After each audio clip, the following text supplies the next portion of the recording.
In Manatee County, we had an older gentleman with his MAGA hat on, and he was sitting on a bench 10 feet from the front entrance to a polling place in an African American community.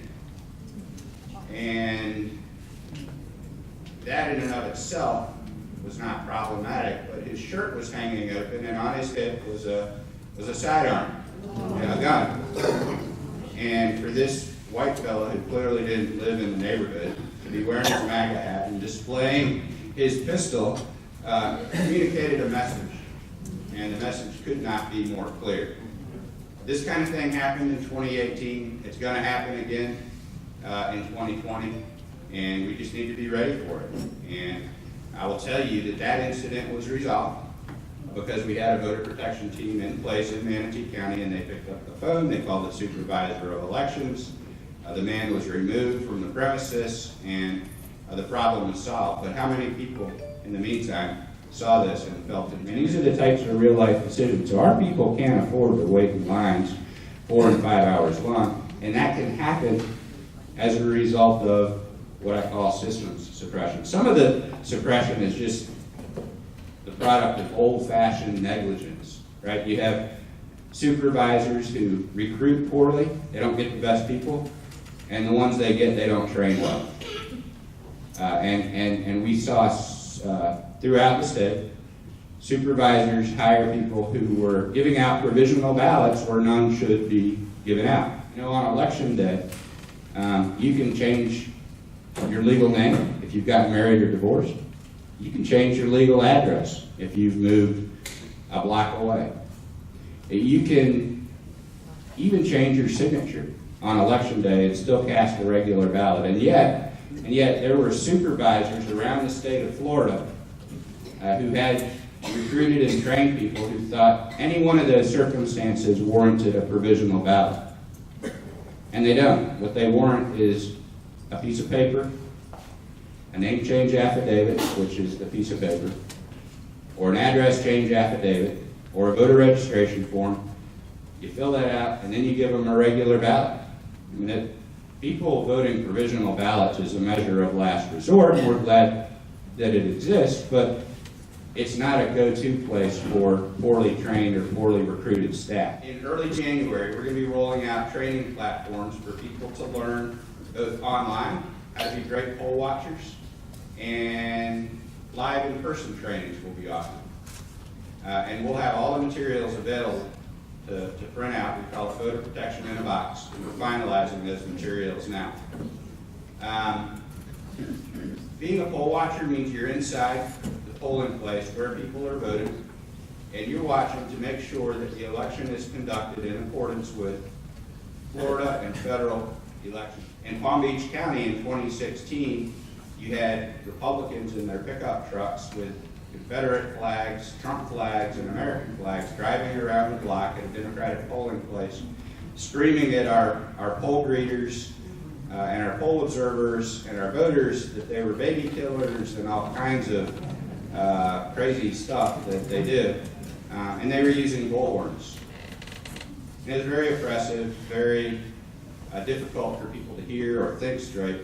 We've proposed legislation to the legislative delegation to actually make it unlawful to use sound amplification within a certain radius of the polling place.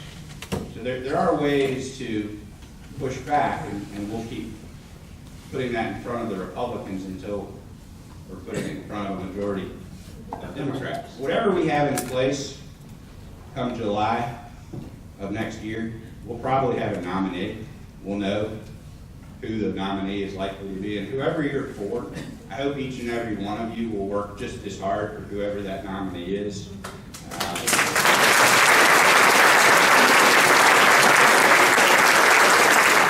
Because I have such a dedicated army of voter protection lawyers around the state who really don't care who the nominee is. They care that it's not Donald Trump. The other tool we use is called Lawyers Bound for Justice, LBJ, not in any way a reference to President Johnson.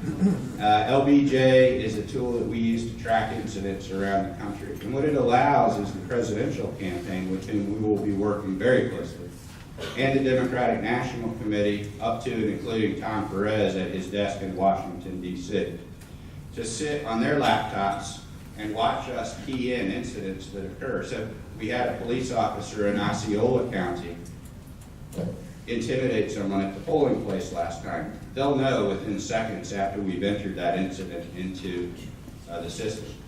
And guess what?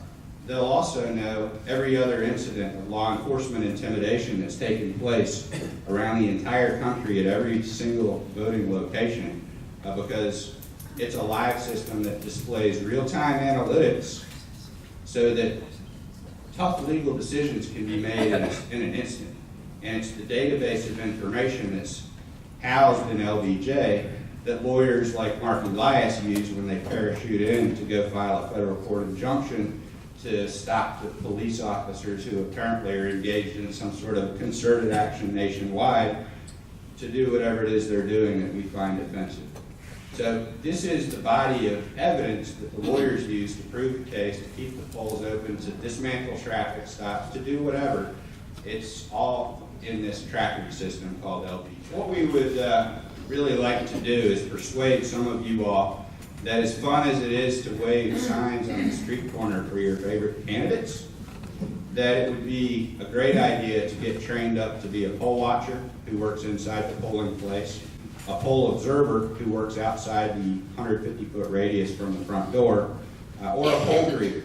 We need to be far more concerned about people voting by mail and getting our registration numbers up than we do Russians, Iranians, North Koreans, or Chinese. I promise you that the 2020 will not be 2016. It's just a whole different situation. Is my vote by mail safe, is the question. Canvassers are asked these questions when they're out canvassing, trying to get people to sign the BBM cards. Yeah, can you address that for us? Yeah, I'll tell you this. There's two numbers you need to know about the success of vote by mail and why it was so wildly successful in nearly electing Mayor Andrew Gillum as our Democratic governor in 2018. For every 44 Democrats who voted by mail, 43 of those ballots counted. That's really good odds. 43 out of 44 actually counted. So these stories you hear that suggest otherwise, they're the departure from the norm, and many of them are greatly exaggerated. The other thing is, for every 100 Democrats that requested a vote-by-mail ballot, 88 of those Democrats actually voted. That's 88% turnout just because these people cared enough to request a vote-by-mail ballot. For Democrats who did not request a VBM ballot, the turnout was only 55%. So you're talking about a 33% uptick just by voting by mail. If we can increase the number of VBMs, we will stop Donald Trump's pathway to a second term right here in the state of Florida.